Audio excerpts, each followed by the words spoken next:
Salam kasih dalam Yesus Kristus kepada kita, saudara terkasih. Hari ini kita akan menjalani hari-hari kita dengan penuh sukacita daripada Tuhan Yesus.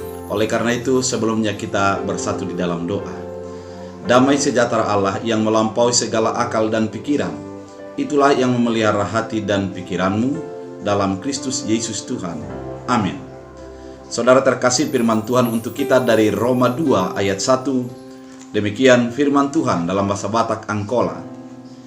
Harani ale akan manguhumi na ada adong si dalian muda diihumi ho na asing dirimu dona diihumi ho ake taran manguhumi ho laing di karejon hodo nasongani. Dalam bahasa Indonesia, karena itu hai manusia, siapapun juga engkau yang menghakimi orang lain, engkau sendiri tidak bebas dari salah, sebab dalam menghakimi orang lain engkau menghakimi dirimu sendiri, karena engkau yang menghakimi orang lain melakukan hal-hal yang sama. Demikian firman Tuhan. Saudara terkasih, ketika kita menonton permainan sepak bola, maka lebih sering orang mengatakan bahwa komentator lebih pandai daripada pemain sepak bola itu sendiri. Dan penonton juga seolah-olah adalah orang yang terhebat daripada pemainnya. Karena memang begitu mudah menyalahkan pemain yang salah di dalam menendang bola. Kemudian akan mudah menyalahkan ketika kiper tidak bisa menangkap bola yang ditendang oleh lawan. Oleh karena itu, ketika di dalam kehidupan sehari-hari juga sangat mudah kita menghakimi orang lain karena kita melihat daripada sisi diri kita. Padahal Yesus dengan jelas mengatakan bahwa kita sangat mudah melihat sebalok sedikit di mata orang, namun sebalok di mata kita sendiri tidak mampu untuk kita lihat.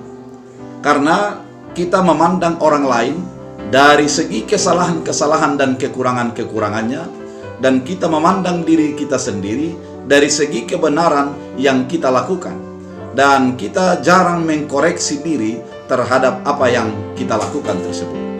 Firman ini mau mengatakan tentang hal penghakiman.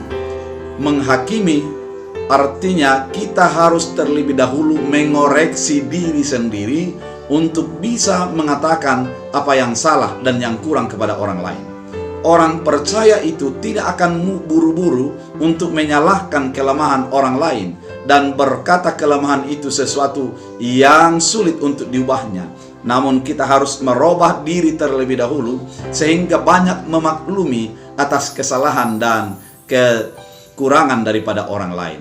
Saudara terkasih dalam Kristus Yesus, Paulus mengingatkan kepada jemaat Roma bahwa ketika mereka menghakimi, sesungguhnya mereka mengatakan apa yang biasa mereka lakukan, bukan mengatakan apa yang tidak biasa mereka lakukan.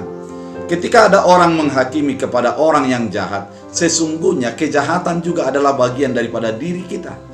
Ketika kita mengatakan seseorang itu berdosa, maka sesungguhnya kita adalah juga orang berdosa. Karena kalau kita baca di dalam pasal 3, lanjutan daripada firman ini, dikatakan bahwa semua orang sudah berdosa dan kehilangan kemuliaan Allah.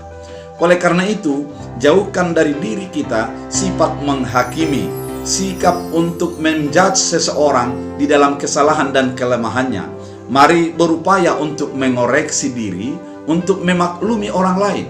Yesus sangat memaklumi orang lain dan menerima keterbatasan dan ketidakberdayaannya. Kita mengingat ketika Yesus berjumpa dengan Zakheus, seorang pendosa dalam pandangan orang banyak. Namun Yesus datang ke rumahnya dan Zakheus menjadi bertobat. Yesus tidak menjadi mengatakan kelemahan daripada Zakheus atau menjauhi Zakheus, namun Yesus datang ke rumahnya, pertobatan terjadi di dalam seisi rumahnya. Demikian juga ketika ada seorang pendosa yang ketahuan berzina, yang akan dirajam oleh orang-orang di sekitar, dilempari dengan batu, karena demikianlah memang hukum Yahudi.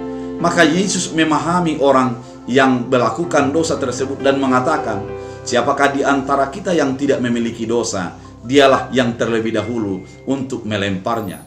maka semua menjadi tersadar memang semua memiliki dosa, semua memiliki keterbatasan. Oleh karena itu, tidak ada yang sanggup untuk melemparnya. Saudara terkasih dalam Kristus Yesus, menghakimi adalah sifat kemanusiaan, sifat yang membuat orang lain ingin seperti diri kita, padahal diri kita pun sebenarnya tidak bisa diteladani oleh orang lain. Menghakimi adalah hanya melihat sisi-sisi negatif, sisi-sisi yang jahat daripada orang lain, sedangkan sisi positifnya kita tidak bisa melihatnya.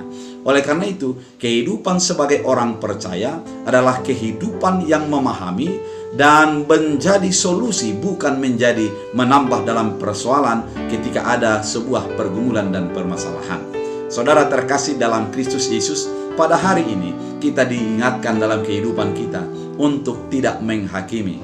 Dan apabila kita ingin mengatakan sesuatu yang jahat kepada orang lain, mari lihat diri kita terlebih dahulu, sehingga kita tidak akan sanggup mengatakan orang lain sebagai yang jahat. Dan mengoreksi diri adalah sebuah langkah utama di dalam menghilangkan sifat menghakimi dalam kehidupan kita. Saudara terkasih dalam Kristus Yesus, mari hidup sebagai orang yang mendoakan, memotivasi, dan yang mendukung, bukan menjadi orang yang menghakimi di dalam kehidupan kita. Karena dengan demikian kita melaksanakan hukum Kristus. Kita bersatu di dalam doa. Terima kasih Tuhan atas firman yang Engkau nyatakan bagi kehidupan kami, agar kami tidak menghakimi. Karena ketika kami menghakimi, sesungguhnya di diri kami tidak terlepas juga dari kesalahan dan keterbatasan. Oleh karena itu, jadikan kami adalah orang yang menjadi mengasihi, yang memaklumi dan menjadi mengasihi, menjadi solusi bagi orang-orang di sekitar kami. Firman ini begitu indah bagi kehidupan kami. Oleh karena itu, jadikan berakar berbuah, bertumbuh dalam hidup kami. Hamba berdoa, sembuhkan yang sakit, kuatkan yang lemah, hiburkan yang sedih, dan Engkau mendampingi setiap orang di dalam perjalanan kehidupan mereka. Terima kasih Bapa, kami aturkan doa kami dalam Kristus Yesus Tuhan. Amin. Tuhan Yesus memberkati.